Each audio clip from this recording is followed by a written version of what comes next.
Chair, we're live streaming now. Thank you, Stuart, and good morning, everybody. Welcome to the Greater Norwich Development Partnership. And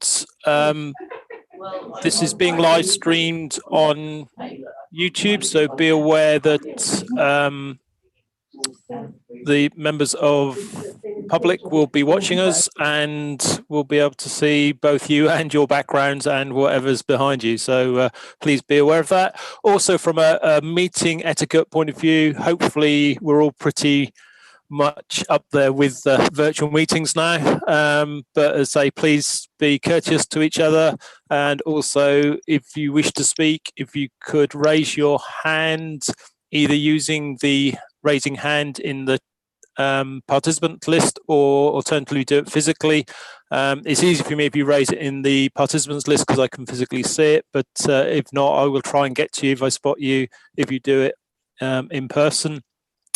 Also, if you can remain on mute until invited to speak, again, it just stops the background noises that could possibly come in and interfere with the noise and the way we're receiving everybody. Okay, so moving on then to the agenda. First item on the agenda is declarations of interest.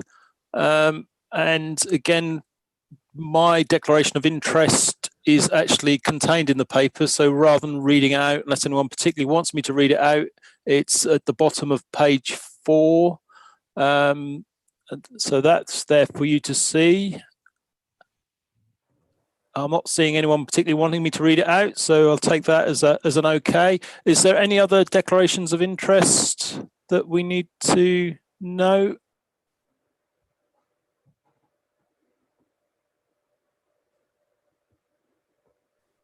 No, okay, I'm not seeing anything come up there.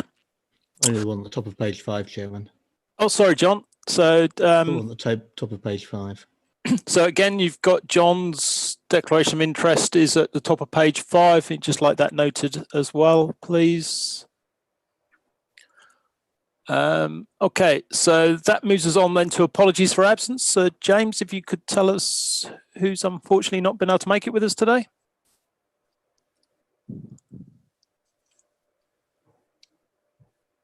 I can't hear you, James, so you might be muted.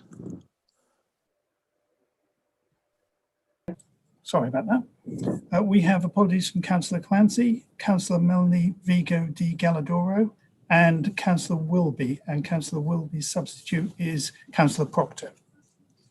Thank you, James. Thank you for that.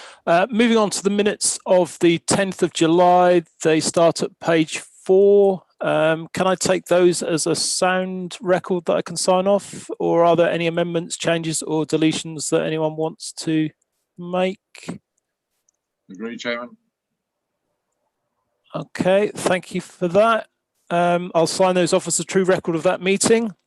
Are there any matters arising for anyone in the set of minutes that we need to cover? No, okay, I can't see anyone's hand going up. Item 5 is questions. We have had some questions come in. Unfortunately, they were beyond the timescale of what was permissible.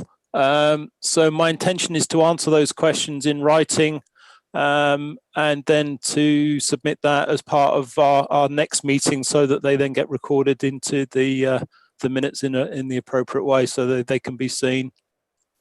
I assume that that's okay. Is it within our guidelines? Perhaps I'll ask Mike on that. Yes, that's fine. Yep, brilliant. Okay, that moves us on then to item 6, the main item of today, obviously relating to the options in the plan making process for the Greater Norwich local plan and where we find ourselves at the moment. So I think things have changed considerably since our last meeting in July, and we've obviously had the white paper come out and the proposed changes to the planning system that have changed things considerably for us. Mike, do you want to just give a brief introduction to your paper? Graham Nelson. Graham's doing it. Okay, Graham, over to you, Graham. Thank you. I'll just give a brief overview. I'm aware that there's certain time pressures, so I'd prepared a little bit more, but I will expedite it somewhat so you can get on with the debate. I think just the first thing we say is clearly the timetable for the local plan was only relatively recently agreed, actually at the last meeting of this board, and has subsequently been agreed by all the individual councils. We didn't expect to have to reconsider it quite as soon as we are having to do, but for reasons that become apparent, there are some pretty major drivers on us in order to do so. The previous timetable basically saw the local plan brought forward in parallel with the review of the levels of community infrastructure levy, with the local plan being adopted by the end of 2022.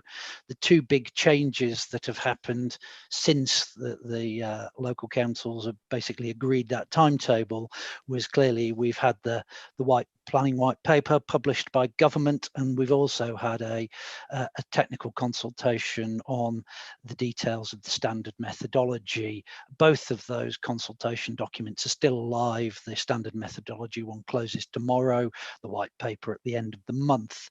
The three key things just to draw out from the white paper, which is quite a radical document, proposes many different changes to different aspects of the planning system. But with regards to the local plan, it proposes a very different system of local plans that is far more zonal, plan-based, fewer policies, more national sets of rules to be applied. It proposes a new methodology for calculating housing requirements, and that's the one that is essentially subject to more detailed consultation in the separate document that I'll describe in a moment. And it suggests a very different system for funding infrastructure. Instead of using the current community infrastructure levy and the system of Section 106 agreements that we use to deliver infrastructure and affordable housing, it proposes that to be replaced by a single national infrastructure levy. So both those documents are still out on consultation, but they've got a different timetable to take forward effectively. The white paper would need primary legislation, so government will need to consider the responses to it. We'll go into the draft legislation process. It will also need secondary regulation to fully implement following any primary legislation. Realistically, it's going to be mid-2022 before it hits the books and can actually be applied. And that then gives the deadline for the preparation of the new style local plans will basically be the end of the current parliament, towards the end of 2024. So the timetable for the new standard method being introduced is very different to that, insofar as consultation closes tomorrow. Realistically, that could be finalised and brought forward via current regulations, effectively could be in force and with us by the start of next year, possibly the end of this. So both those documents talk about having transitional arrangements in place for bringing them forward. The standard methodology talks about if you can prepare your local plan to get it to Reg 19 stages within 3 months of those numbers being confirmed, you will be able to use your transitional arrangements and have your examination against the current methodology that is used. Clearly, if you can't move that, you can't move forward in that respect. You will be moving forward in the new world with the different housing numbers. Now, just for a moment to dwell on the scale of those differences, it's set out in the paper, but clearly we'd worked on the current methodology in drafting the Regulation 18 GNLP that we've done to date.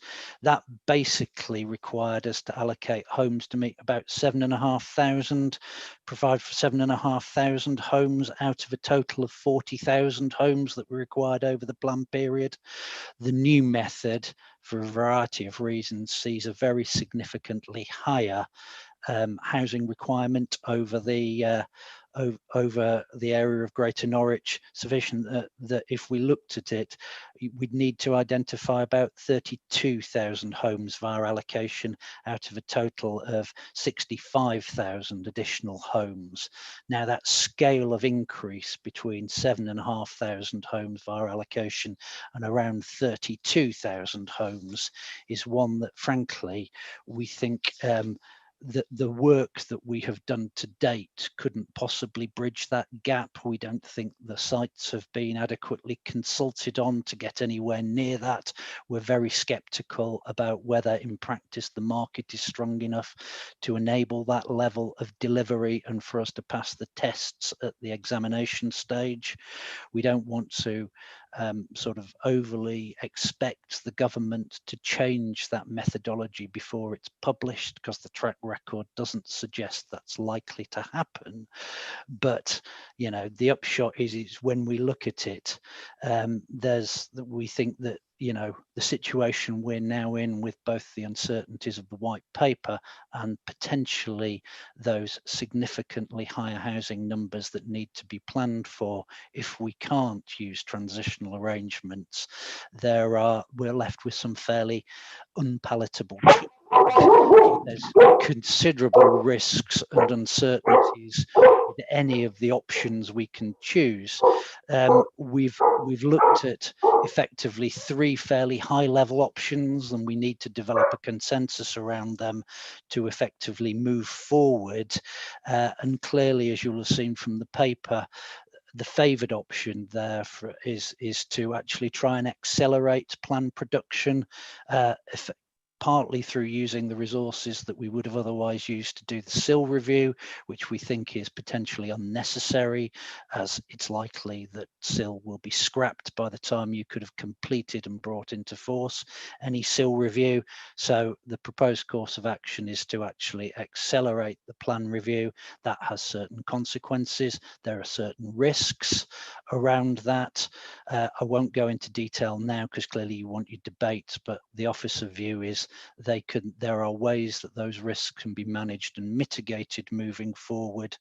And the key benefit of being able to move forward under the transitional arrangements is that it effectively enables the local authorities to get the best chance of getting an up-to-date plan adopted as soon as possible.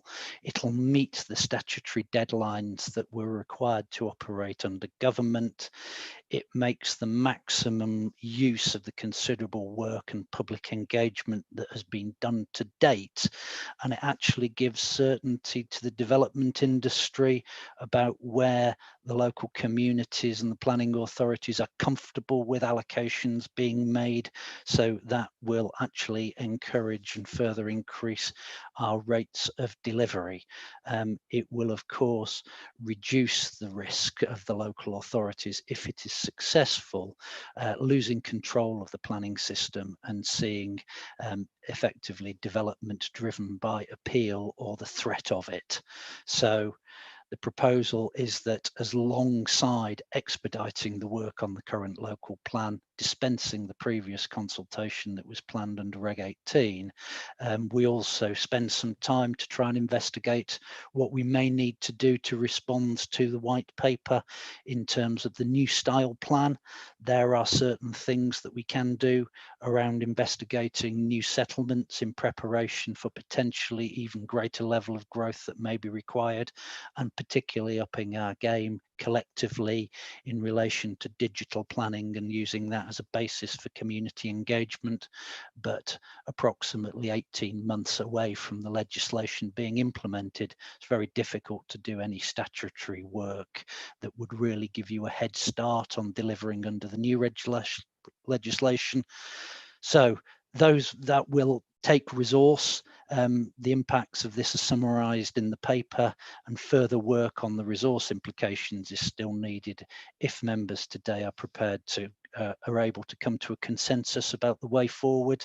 But much of those resource implications will indeed be mitigated by the fact that the intention to scrap the review of the community infrastructure levy levels.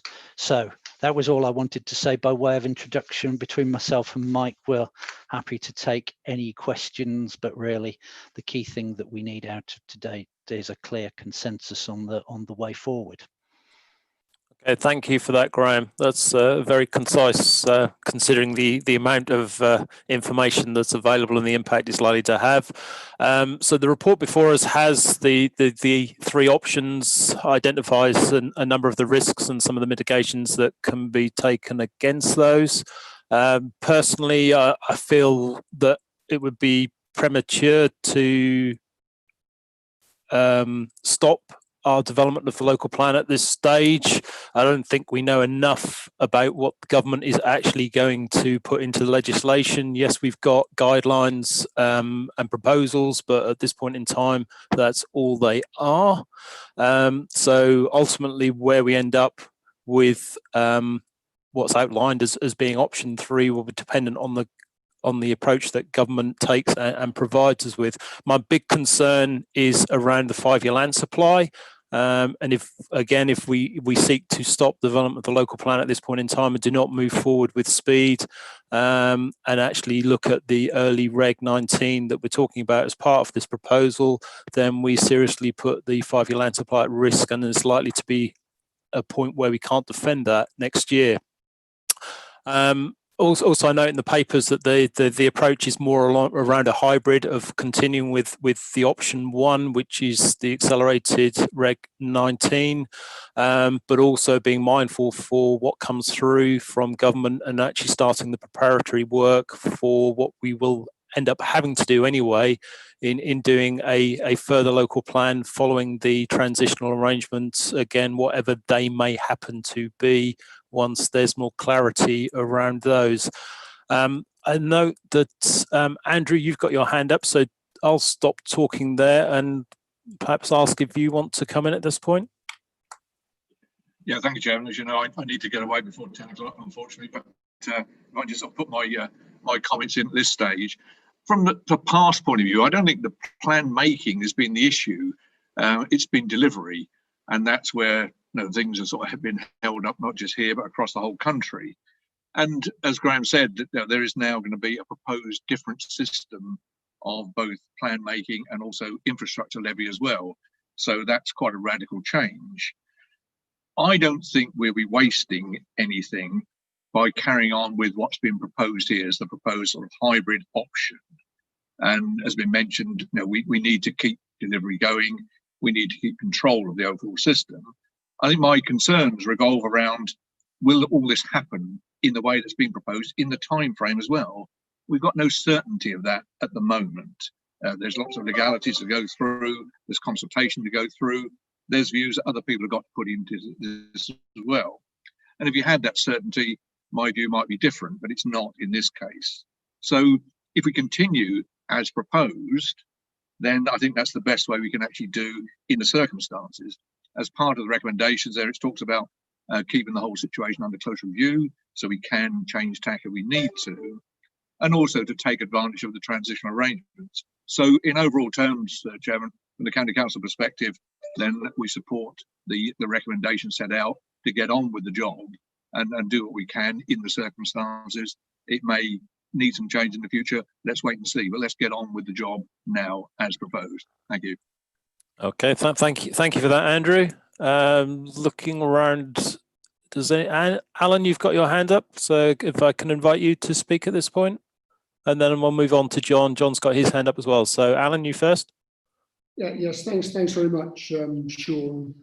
I mean, I agree with the position that you've taken, and also Andrew. And I'm just looking at the paper prepared for us. I think that position is consistent with what the government would expect us to do. And I refer to paragraph 10 on page 12, where the Ministry of Housing, Communities and Local Government and the Planning Advisory Service have said that if local plans are in progress, and ours is well in progress, we've spent many years and a lot of consultation to get to the point we are currently at, those local authorities should continue to the production of those plans rather than swapping and switching to the new system. And so that is we are consistent with the approach that government would want us to take in this period of transition from one system to another. And the new system, as has already been noted, is an unknown quantity at this point of time. It will have considerable public scrutiny. There's a lot of interest in this, and it ultimately, will be adapted to reflect some of those concerns, interests, and suggestions. And the fact is, if we use this transition period alongside the work we've done, we're actually doing seems to me, a service to local democracy. The public have had opportunities to inform the shape of this local plan. We have a control over this process, which we won't have under a new system if we wait for a new system, and we're not sure how we might quantify that. And I'm afraid that if we didn't take this recommendation, ultimately we might be in a situation where we actually lose control of the planning process, and it could be open season for developers. And that's not something I think our residents would want, and it's something that we as servants of our residents would want to happen as well. So we have to keep a weather eye on the new planning system as it evolves, and it's only a white paper at this stage. But we do, as recommended by government and sensibly, I think, recommended hopefully by all of us today, get on with getting that local plan in place and using that transitional period to enable us to do so. Okay, thank you for that, Alan. Yeah, I think again, from my point of view, one of the things is that we've spent so long getting to where we are with all of the frustrations that we've gone through. Really, to wait 2 more months to see if we can get to the Regulation 19 is really not such a big deal. Over to you, John. But it all sounds so reasonable. Let's go to a Reg 19, and there are a few risks, but that should be all right, and everything's hunky dory. But nobody would like to get to the Reg 19 more than me. But I just want to really tease out here: is getting a Reg 19 published the end in itself, or is getting a Reg 19 that is capable of being founded sound the objective? And it's got to be the latter. I'm minded that we were already considering a further Regulation 18 consultation, which is sort of indicative anyway, that we weren't quite sure of our ground on 19, but let's not get hung up on that. We can, let's see if we can get to Reg 19. But very breezily, Graham's led out just a few risks, almost as if they're consequential. I mean, one of those risks, it seems to me, is on the numbers. I mean, it has been suggested, and I'd like to, before I go further, just ask the direct question: is it proposed that the Reg 18 would be purely on the numbers we've consulted so far, or is it proposed to sort of, introduce a safety margin and I note that in sort of paragraph 19, it's up to sort of 10,000 there. I mean, that would be a remarkably large number. But what is your view if we're to go dash for the line, noting that we haven't done a housing market assessment, which I'll touch on later? What do you think the uplift should be? Okay, thank you for that, John. Then I want to come back. Yeah, no, I fully understand that. My understanding of the numbers is the numbers are the numbers that we've previously agreed. We're not seeking to change the numbers. The report doesn't seek to change the numbers, so we will progress in that way. We always know that there's an element in the original numbers that we didn't include, such as windfall, which is a considerable element. So I think that can be used as a way of demonstrating where there is additional capacity in the system as we would move forward, as you say, to a Reg 19 that hopefully would deal with the risks and deal with the mitigation, and therefore be in a position where it can move forward to an examination and be found sound. So that's my understanding, John, on Let's the ask numbers. Chair, Graham? can I just comment on that? I mean, the paper addresses the issues around the timetables rather than the content of the plan. If you proceed to agree that timetable, clearly you will need further debates around the content of the Regulation 19 version, where you're going to get into some of the debates around some of the risks that are highlighted in the paper and how they may be mitigated. One of the ways that some of the risks may be mitigated is actually looking at whether you think it's worthwhile increasing some of the levels of housing supply beyond what we have previously allocated on. But that really isn't a matter for decision today. That's a matter that you'll need to decide in the coming months. Once you've seen the consultation responses, you've seen the sites proposed, you've digested all that, that will need to be done over the next couple of months. You don't want today to set any lines around the content of that Regulation 19 draft. You just need to agree the timetable, and there will be a number of possible changes to the plan that you'll need to debate over the coming months to best manage your risks as we move forward.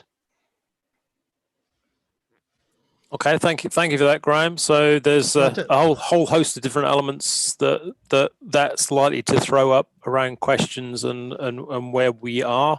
But you've obviously asked us to focus on timetable for today, if I've understood you correct. So back to you, John. Yeah, I don't see it that way. The Regulation 19, and we've had this debate before. The Regulation 19 is basically, we've got the plan, it's nearly there, there's a little bit of polishing to be done, but substantially, the Reg 19 is what we're going to give to the inspector. And what I've heard from Graham there is that actually the numbers which we think we're going to have aren't necessarily the numbers.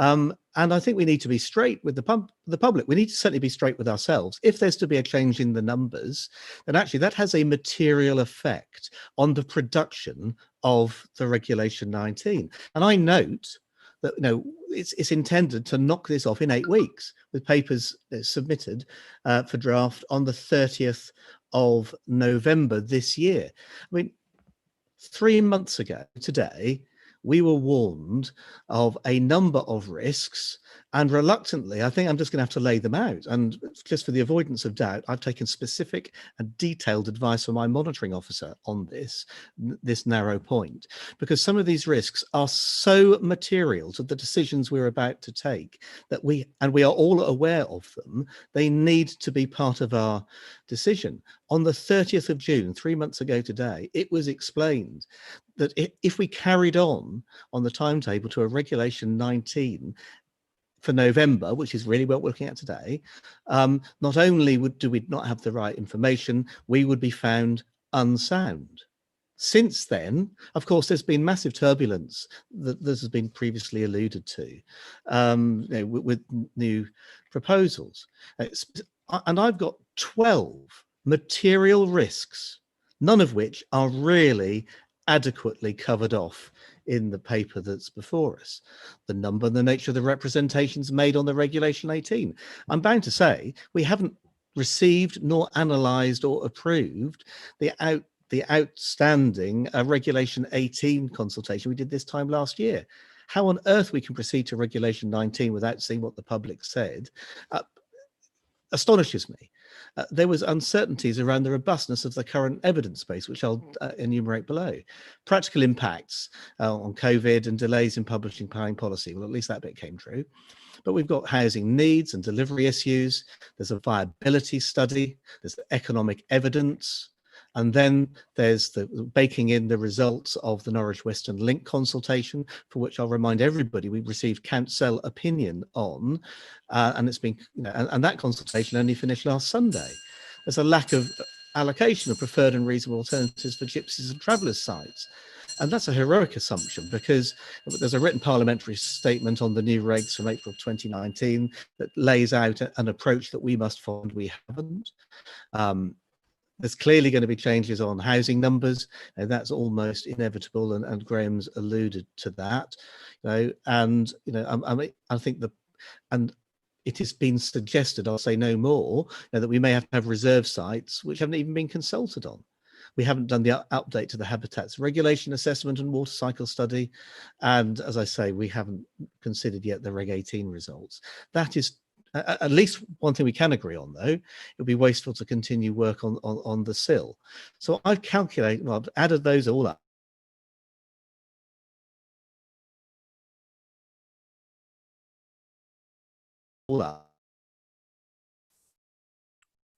We seem to have lost John. Give him a few minutes to see if he can. Right, here we are, back again. You're back again, John? Yes, back over to you, John. Yeah, so there's 12 good reasons it just crashed. If I was a conspiracy theorist, I might suggest something there. So, if only it was that easy. Yeah, I know. But with those 12 reasons, I now ask the killer question: is it credible to get all of these nailed? And no one's tried harder than me to get these actually sort of really understood. Is it possible to get all these nailed in 8 weeks? And I'm just not sure it is.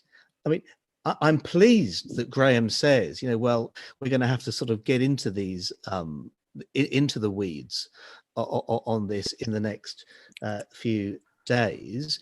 And I think before we can even consider going to Reg 18, we need to have analysed and quantified each of those. And if there are to be changes, and paragraph 19 of our report, leaves the door open for up to an additional 10,000. I mean, I certainly wouldn't want to go to that quantum, but that is such a material change. If you went from 8 to 18,000, I believe that would require a Regulation 18 consultation all and of itself. And even if there is a increase in the numbers, how are we going to distribute it? We've got an almost impossible task to climb to get this done in 8 weeks. And further issues, if we then end up with a semi-skimmed proposal, what are we going to drop? Are we going to drop the retail study? Because let's face it, everything's changed in retail, and our current policies are underpinned by a report 2 years old now that says Norwich, is unaffected by the internet shopping revolution, which is a surprise to me. There's an energy efficiency study, which subsequent to that, we found out that when we've tried to meet these, a developer not unadjacent to ourselves has lost 20 grand a house instead of made. So what does that do to viability? There's the whole Western Link consultation. I know that Joanne Averley, and it's reported in the paper here, says, yes, don't take your foot off the gas, crack on as best you can. I'm extemporizing. But just going for a Reg 19 in and of itself isn't the objective. We need to get to a Reg 19 that is sound. And we've received official advice that what we're doing is unsound. And I just want to lay out here, I'm prepared to carry on and get in good faith to get to our meetings next week, week after. But I want to put on record today my extreme struggling for the word here, concern that we're not going to get to the 30th of November, and that in and of itself is a risk that we may not meet the transition. I accept that, but we are where we are. I mean, so in summary, we really have a choice to come up. I would very much like to come here.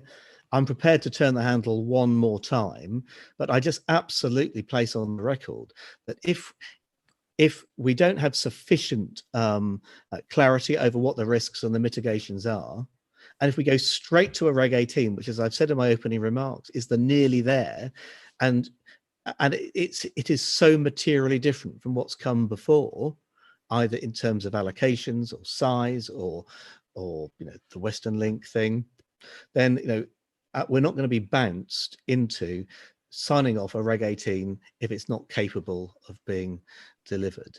I think that's as far as I probably want to go. We've got a real choice. I earlier this month and again 2 weeks ago, I laid out these are the risks that this report before us needs to cover off. They haven't been. And so regretfully, we just got to sort of try and spell it out in words of one syllable. Let's progress for another week or two to see whether it's capable of mitigating these results. And I think that's where we need to be. We need to have urgent discussions, and they must be addressed. They can't be swept under the carpet, because otherwise all we're doing is setting ourselves up to fail, when really what we should be doing is now getting on and starting positively, very much so, really focusing on potentially the new plan situation. There we are. Sorry, I've said too much, but I feel very strongly that this report before us does not lay out the risks in a way that we've been advised. And it's a matter of public importance that we do this. Finally, my final point is, if we then ended up with having to have a new settlement, and if there's to be a material change in the numbers, I think a new settlement is the only way. And we have consulted on that, at least in the third iteration of the Reg 18, then that needs more than just a ta-da moment as we pull a rabbit out of the hat for Reg 19. Setting up a new settlement in Norfolk is probably one of the most significant public sector decisions taken in this county since the Second World War, and that needs to be done properly, and the alternative would be just to lard on to existing settlements, and I just don't think that's sustainable anymore. So there are some real forks and dilemmas in the road, and we've got to address these and knock them off in 8 weeks flat. It's a mountain to climb.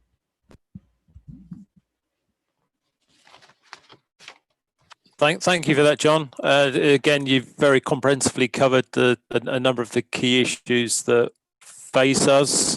I would just like to pick up on the Regulation 18 that you referred to, that we did actually receive an update on that and the consultation outcomes at our last meeting. And I know the officers have been working since then to incorporate and include elements that we went through, but also they're still going through in the detail since our meeting to incorporate into the plan, or update the plan. So I'm not quite sure that if one. I may just correct you on that. No, yes, John. Sorry, I'm talking. John, please. Thank you. We've received the outline of the consultation Reg 18. Yeah, that's what we got, and the officers have been going through that ever since. So we have received that. We have got that. The thing with the Western Link, yeah, you're right. We have had some information to say that that should be included, but also we've had information to say that it shouldn't be included or doesn't need to be included. So we've had conflicting legal advice. As ever with the legal advice, it's based on risk, and I think you've summarised quite nicely for us. This whole plan is there are going to be some risks that we need to deal with and get through. So I welcome and do thank you for your consideration around thinking about we should at least give it a go and see if we can get, as you said, to the end of November and have the possibility of moving forward with the Reg 19. But as you say, the timetable is really, really tight. So I do appreciate that. So thank you for that. I've got Lana Hempsel, you've got your hand up. So I come to you next.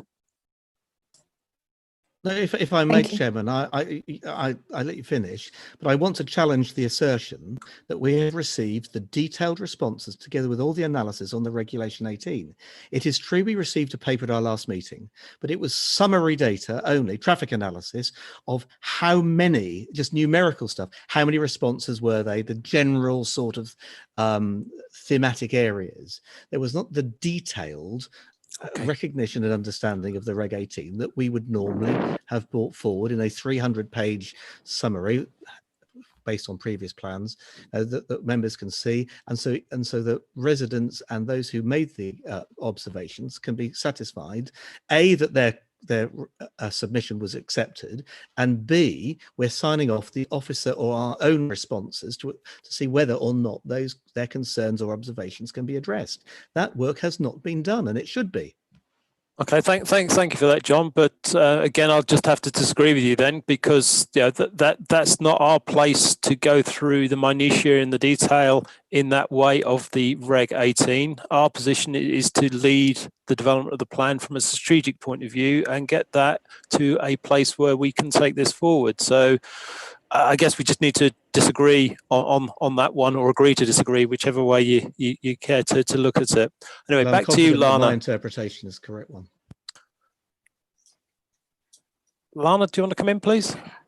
Yes, please. I just didn't want to talk over anybody. Thank you, Chairman. I mean, the paper makes vaguely uncomfortable reading, because clearly nobody was expecting the consultation, nobody was expecting the white paper, and other than the people who wrote it. And I can understand, I pay homage to, the members of the place shaping panel back at Broadland and Overview and Scrutiny, who really looked at this, the new proposals in the positive spirit and what it will deliver. And it just seems unfortunate that we found ourselves in a position whereby we are at the stage that we are at with the old plan, when there's a new vehicle being delivered that it is likely and will hopefully deliver what this country needs moving forward. Now, I would have been. I can really see the points that Councillor Fuller is making. I think a lot of them are really valid.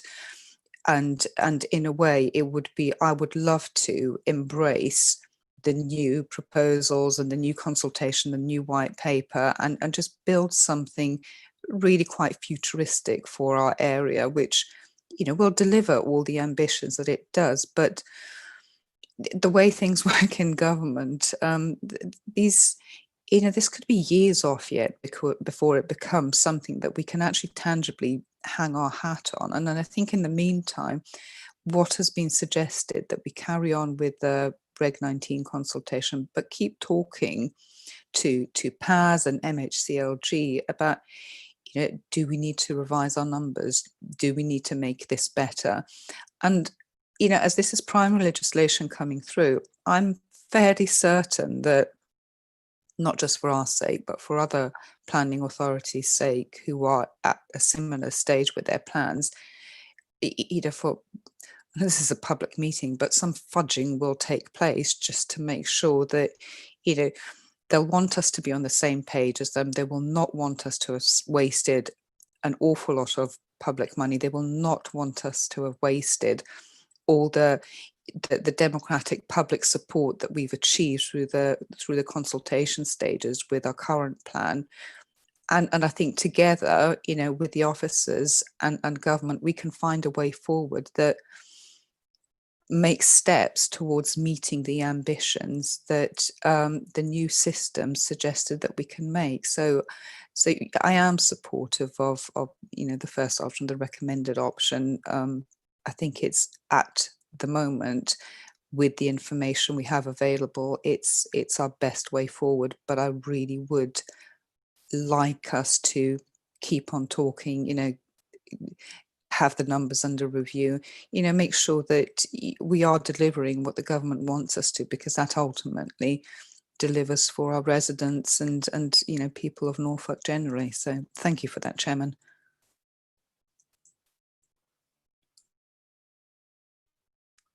Thank you for going through that, Lana, for us. Is there any other questions or comments? I can't see any hands up anywhere or anything. John, you've put your hand back up. Would you like to come in? So just to be really clear, I think this is a conditional step-by-step approach to see whether these issues, the 12 material considerations, which we have received in writing from officials, so that if it's not these risks aren't mitigated, then we risk challenges on soundness.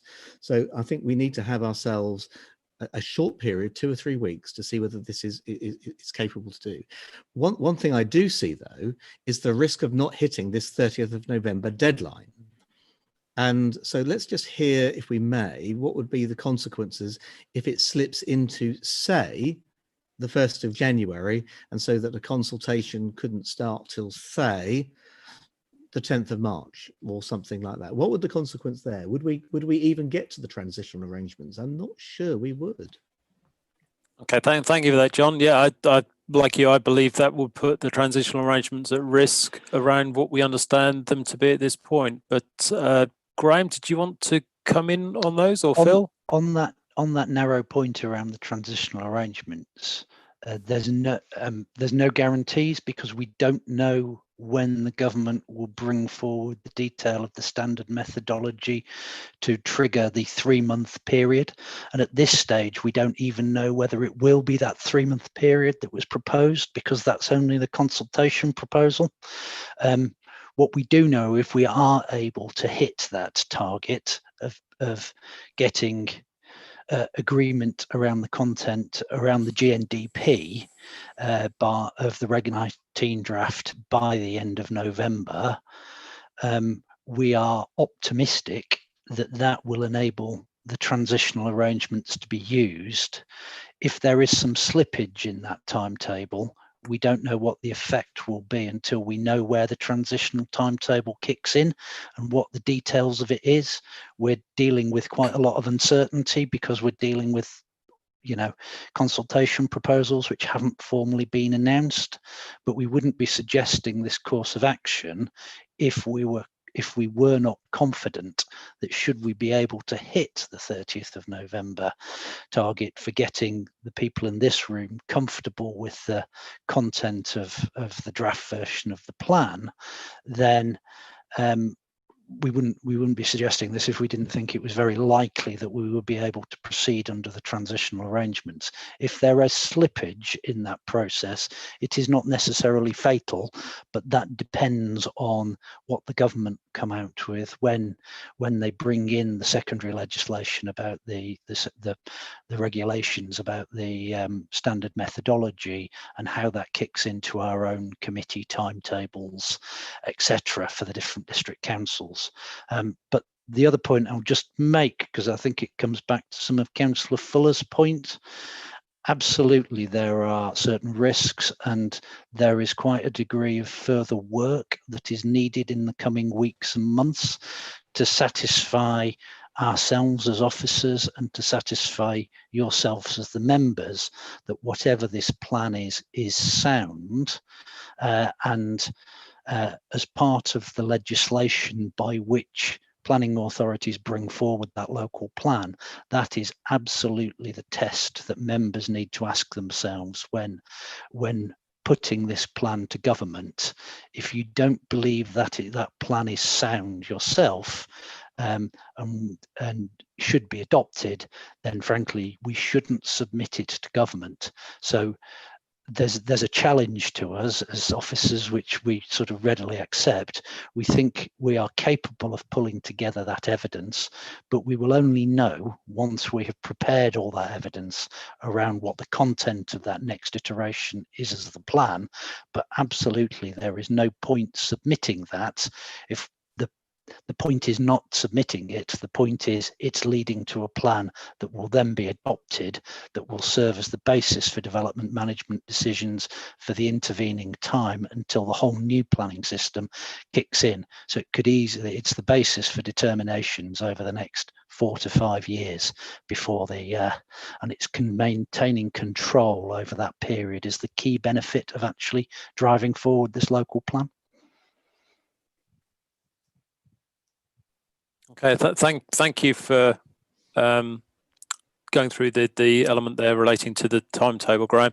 I'm assuming the timetable we have before us takes account of what we believe to be the best that can be achieved, as in the way in which government may bring through the initial outline as far as what's required. And I think it was stated that may come out towards the end of this year, at the earliest being December. Is that correct? Look, government haven't made clear what timetable it is going to move forward on this matter for, but how can I say, realistically, with everything going on in government, we would be frankly amazed if they moved forward to a quicker timetable than that. And the expectation would be, if anything, it is likely to slip slightly. So there is some potential that if we need to do some further work, it won't necessarily be fatal to the basic option 1 proposal that's in the paper. Okay, as you say, we're in the hands of what the government do, but this is likely, the timetable here is likely to be at the worst or the most extreme of what's required, bearing in mind what we know at this point in time. John, you wanted to come back briefly, in? So we've got a timetable, and there is a mountain of work to be done, not just on the producing the plan, but also risk mitigation. What sort of timetable are you going to propose between almost before the timetable that is on page, or whatever page it's on, you know the one, on page 15 of the printed papers, for the arrangements for us as members and officers to get together to fine tune this? Because one thing that will be wholly unacceptable is just to sort of leave it behind and then just have a big reveal on the 30th of November. It seems to me that we want to be meeting at least every week, either informally or formally, periodically, for this month, because otherwise we're just not going. It's just unachievable. Okay, thank you for that, John. I think you're right. I mean, we do need to put our foot on the accelerator and be part of the process to enable us to give the leadership of the 4 key councils involved in this. And yeah, there will then be a need to have additional meetings between now and the 30th of November. Again, Graham, you seem to have wanted to come in. I don't know if there's anything you can add to that at this point in time. All I was going to add is you're absolutely right that we will need quite a considerable number of sort of informal member meetings to work through how we're managing the risks and the content of the Regulation 19 plan. It isn't anybody's intention that we publish something on the 30th of November that members haven't had that ability to influence and are feeling comfortable with. So we will need to set those dates for informal meetings. There'll be quite a burden on members to be able to attend and input into those sessions, but the purpose of today is to put it out there in the public domain that we're trying to do that exercise, and so the industry is aware of what's going on, and we are directing the team to that effort of trying to do that considerable amount of work in that condensed timetable. Okay, thank you for that, Graham. I've got Barry Stone wants to come in, followed by Alan. So Barry, over to you. Thank you, Chairman. I have to agree with what John has said as far as this legislation being probably the most important and game-changing that has happened since possibly the Second World War, but certainly a long time ago, and that it is creating a lot of concern in the rural areas because of the increased numbers that we're talking about here, which will have a massive impact in some of our villages against what South Norfolk as a council were putting forward as part of their local plan. The timescale is tricky. I accept that, but I think that given the timescale set by the government and the fact that this primary legislation will not go through Parliament until at least mid-2022, and the work that we've already undertaken as far as getting Regulation 19 passed by this group, that we shouldn't waste the work that's been done to start all over again on something that hasn't actually happened as yet. Personally, even though I have reservations about the whole issue and the new white paper and the implications for our areas, we have to go through with so far what we've got. So I therefore personally support what has been said about going through with the hybrid proposals that have been made. Thank you. Okay, thank you for that, Barry. Yeah, you make a very good point there that actually, while these are proposals, we don't have the legislation and we don't have all the requirements that we need. So it comes back to that element of, unfortunately, we find ourselves where we find ourselves, and we have a gap where we have the opportunity that we, picking up John's point around the risks, may be able to get our plan there. We may not, but it is probably worth a shot and seeing if we can do it. Alan, over to you. Yeah, thanks, Sean. And I echo what Barry has had to say. I mean, just very briefly, we have a choice. We either accept these recommendations or we are throwing ourselves into the unknown. There's a massive hiatus that we will be sitting around waiting to see what the white paper crystallizes into in terms of planning legislation and planning policy. So this keeps our best options open. There are some challenges in terms of meeting deadlines, but we have now factored in a number of meetings, not too onerous, I have to say, from the officers' point of view, because we're asking them to get on with the work, but we do need to get a sense check of the way things are moving. And then we keep a weather eye on the government's white paper and how that evolves. I mean, you know, just an example of how crystallized the issues were around devolution at the end of August, beginning of September. And now that agenda has been pushed back because there's been a recognition that there are other priorities that need to come forward that need to be addressed over the next period, COVID related, Brexit related, economic related, and so on. So we as democratically elected members keep hold of this process alongside the residents who are going to be engaged with this, are going to be impacted by this beneficially, we hope. So this is really a choice between democratic control of a process in a highly uncertain time, or leaving us making a leap in the dark. Okay, thank you for that, Alan. I don't see any other hands up anywhere. There's opportunity for anyone else to come in at this point. If not, we'll move to the recommendations. Okay, so I can't see anyone else coming in. So the recommendations are before us on page 9. There's 5 recommendations there, which I'd like to put to us as a group to take those forward. Do I have a seconder for those? Okay, Alan, you've seconded that. John, you've got your hand up. Did you want to come in just before we go to a vote?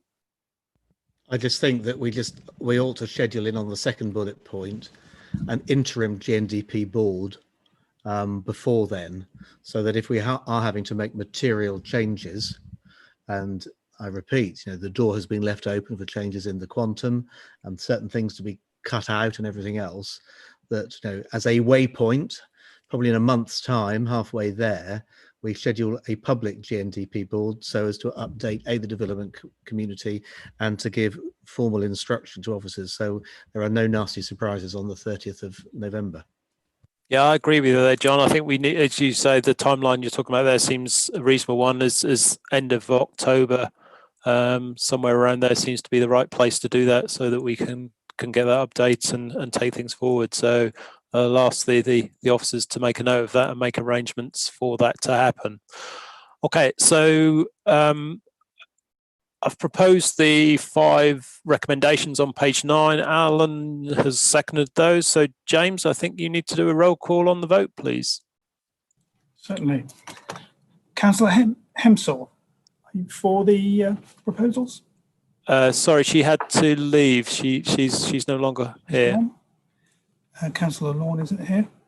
Yourself, Chairman? I'm Right, for. So you're for the obviously. 5 proposals. Councillor Stone. Barry Stone. Sorry, you're Sorry, no, I'm just unmuting. Yeah, I'm for the proposals.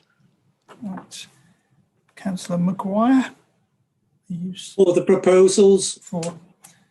Councillor Stannard, For the proposals. Councillor Waters, seconded it. So. For the proposals. Councillor Ellis, For the proposals.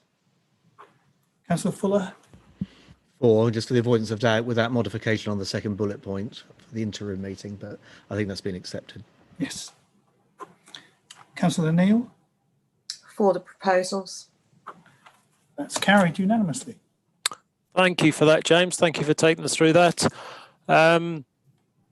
Again, thank you everyone for going through that today. Just flicking back to the agenda. I think, yeah, no, that covers everything that's on today's agenda. So thank you everybody for partaking. And we have a way forward. And we'll now look to schedule a meeting for the development partnership at the end of October, as was suggested. So that's where we are. So I'll close today's meeting. Thank everyone for your participation, and